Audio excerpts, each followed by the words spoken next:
மாண்புமிகு பேரவை தலைவர் அவர்களே, இங்கு இருமொழி கொள்கை குறித்து என்ன உணர்வோடு நாங்கள் இருக்கிறோம், இந்த நாடு தமிழ்நாடு இருக்கிறது என்பதை பிரதான எதிர்க்கட்சியாக இருக்கக்கூடிய அதிமுக உள்ளிட்ட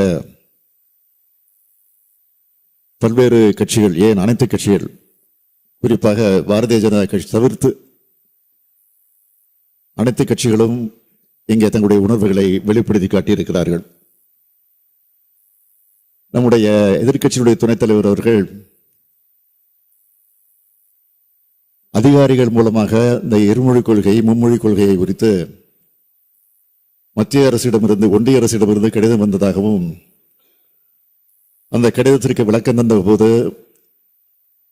அதில் ஒரு தவறான கருத்தை நாடாளுமன்றத்தில் பதிவு செய்யக்கூடிய நிலையில இருந்திருக்கிறது என்பதையும் சுட்டிக்காட்டியிருக்கிறார்கள். தயவுசெய்து எந்த சந்தேகப்பட வேண்டாம், அதிலே நாங்கள் உறுதியாக இருக்கிறோம். எந்த காரணத்தை கொண்டும் இதை ஏற்றுக்கொள்ள மாட்டோம் என்றுதான் அவர்களுக்கு நாங்கள் விளக்கம் தந்திருக்கிறோம். இன்னும் கூட இந்த நேரத்தில் எங்களுடைய அன்பான வேண்டுகோள், ஏனென்றால் பிரதான எதிர்க்கட்சியாக இருக்கக்கூடிய அதிமுகவை சார்ந்த எதிர்க்கட்சியினுடைய துணைத் தலைவர்கள் பேசுகிற போது நாங்கள் என்றைக்கும் இந்த விஷயத்தில் ஒட்டுமொத்தமாக இருப்போம் என்ற உறுதியை தந்திருக்கிறார்கள். இன்று காலையில கூட நம்முடைய எதிர்க்கட்சி தலைவர் டெல்லிக்கு சென்றிருப்பதாக செய்தி வந்திருக்கிறது. டெல்லிக்கு செல்லுகிற நேரத்தில் யாரை சந்திக்க போகிறார் என்ற அந்த செய்தி வந்திருக்கிறது.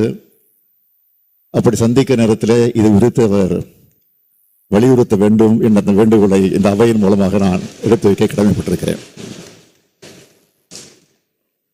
மாண்புமிகு பேரவைத் தலைவர் அவர்களே, தமிழ்நாட்டு மக்களின் உயர்நிலை கொள்கையான இருமொழி கொள்கை குறித்து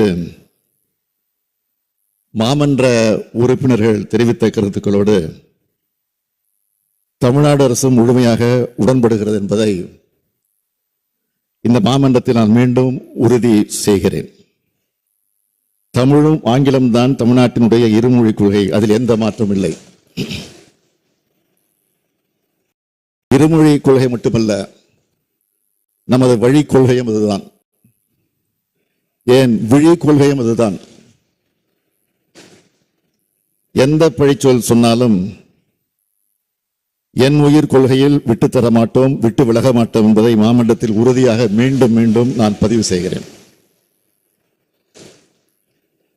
இந்தியை ஏற்காவிட்டால் பணம் தர மாட்டோம் என்று மிரட்டினாலும் பணமே வேண்டாம், தாய்மொழி காப்போம் என்ற அந்த உறுதியை நான் பல்லாயிரக்கணக்கான ஆசிரியர் பெருமக்கள் முன்னிலையில் விருத்தாசலத்தில் நடைபெற்ற பெற்றோர் ஆசிரியர் கழக மாநாட்டில் குறிப்பிட்டு காட்டியிருக்கிறேன்.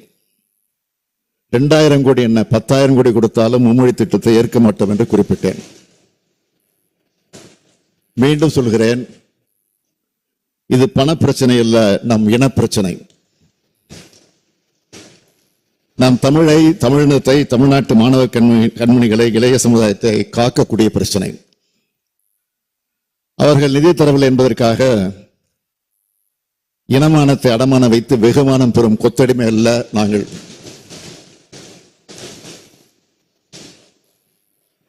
தடை கற்கள் உண்டென்றால் அதை உடைத்து எறியும் தடந்தோர்கள் உண்டென்று சொல்லும் திராவிட மாடல் ஆட்சி இது. இந்த ஆட்சியில் தமிழ் மொழி காக்கக்கூடிய இரு கண்கள். இதே மாமன்றத்தில் நம்ம எல்லாம் ஆளாக்கிய ஒப்பற்ற தலைவர் பேரறிஞர் பெருந்தகை அறிஞர் அண்ணா அவர்கள் முதலமைச்சராக இருந்தபோது 23/1/1968 அன்று இருமொழி கொள்கை தீர்மானம் கொண்டு வரப்பட்டது. மத்திய அரசின் இந்தி திணிப்பு திட்டத்தை இந்த மன்றம் ஏற்க மறுக்கிறது. மத்திய அரசின் திட்டத்தை ஏற்க மறுக்கக்கூடிய வகையில், மாணவர் எண்ணத்துக்கு மதிப்பளிக்கக்கூடிய வகையில் தமிழ்நாட்டில் உள்ள பள்ளிகள், கல்லூரிகள், பல்கலைக்கழகங்களில் தமிழ், ஆங்கிலம் ஆகிய இருமொழி கொள்கையே செயல்பாட்டில் இருக்கும். இது தமிழ்நாட்டுக்கு பேரறிஞர் அண்ணா அளித்த மாபெரும் கொடை. இது கொள்கை மட்டுமல்ல, தமிழ்நாட்டை பொறுத்தவரையில் சட்டம். தாய் நிலத்துக்கு தமிழும் உலக தொடர்புக்கு ஆங்கிலமும் என்று அண்ணா வடித்த சட்டம் அது. தமிழிலும் ஆங்கிலத்திலும் கரை கண்டவர் வடித்து கொடுத்த சட்டம் அது. இந்த இருமொழி கொள்கைதான் அரை நூற்றாண்டு காலமாக தமிழ்நாட்டை வளர்த்து வந்துள்ளது. உலகளாவிய பரப்பில் நமது தமிழ் மக்கள் வாழவும், ஆளுமை செலுத்தவும், உயர்த்தவும், உன்னதமான உயரத்தை அடையவும் வழிவகுத்த கொள்கை இந்த இருமொழி கொள்கைதான். எந்த மொழிக்கும் எதிரானவர்கள் அல்ல நாம். இந்த இருமொழிகளே போதும் என்று சொல்பவர்கள் நாம். யார் எந்த மொழியை கற்பதற்கும் தடையாக நிற்பதில்லை. அதே நேரத்தில் தமிழை அழிக்க நினைக்கும் ஆதிக்க மொழி எதுவாக இருந்தாலும் அதை அனுமதிப்பதில்லை என்பதுதான் இருமொழி கொள்கையை கடைபிடிக்கிறோம். மொழிக் கொள்கையில் தமிழ்நாடு வகுத்துள்ள பாதையும் அதன் உறுதியான நிலைப்பாடுமே சரி என்பதை நமது அண்டை மாநிலங்கள் தொடங்கி இந்தியாவின் பல மாநிலங்களும் இப்போது உணர்ந்து வருவதை பார்க்கிறோம். இன்னொரு மொழியை திணிக்க அனுமதித்தால் அது நம்ம மொழியை மென்று தின்றுவிடும் என்பதை நாம் வரலாற்று பூர்வமாக உணர்ந்தவர்கள் என்ற அடிப்படையில் தான் இருமொழி கொள்கையை சிக்கென பிடிக்கிறோம்.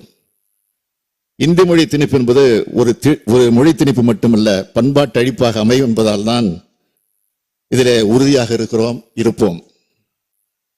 இந்த மொழி திணிப்பின் மூலமாக மாநில மொழிகளை ஒரு இனத்தை ஆதிக்கம் செலுத்த நினைக்கிறார்கள். இதற்கு ஒட்டுமொத்தமாக முற்றுப்புள்ளி வைத்தாக வேண்டும்.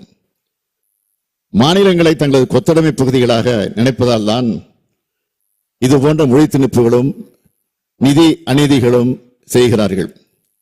எனவே இந்தியாவின் கூட்டாட்சி தன்மையை காக்கவும், மாநிலங்கள் சுயாட்சியை வென்றெடுக்கவும் மிக சரியான முன்னெடுப்புகளை செய்ய வேண்டிய கட்டாயத்திலே நாம் இருக்கிறோம். மாநில சுயாட்சியை உறுதி செய்து மாநில உரிமைகளை நிலைநாட்டினால்தான் தமிழ் மொழியும் காக்க முடியும், தமிழினத்தை உயர்த்த முடியும் என்பதை உறுதிபட தெரிவித்து அதற்கான அறிவிப்பை விரைவில் வெளியிடுவேன் என்றும் அறிவித்து இந்த அளவில் என்னுடைய விளக்கத்தை நிறைவு செய்கிறேன். நன்றி.